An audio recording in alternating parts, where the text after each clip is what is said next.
Hello guys and welcome to Basic Tutorial, and in this video I will teach you how to lock your Facebook profile on your iPhone device. So first thing you have to do is open your Facebook apps.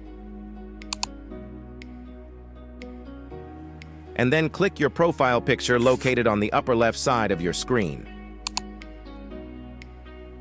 And then click this three dots. Then click Lock Profile. Read this reminders carefully, and if you agree with that, you may now click Lock Your Profile. A confirmation will appear that your profile is now locked. Click OK, and now your profile is locked. To unlock your profile, just click again this three dots, then click Unlock Profile, and then click Unlock.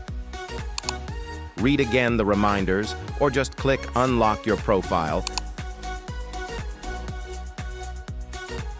Click OK, and now your profile is unlocked. And that is how to lock or unlock your Facebook profile. And if you find this video helpful, please hit that like button and consider subscribing for more video tutorials.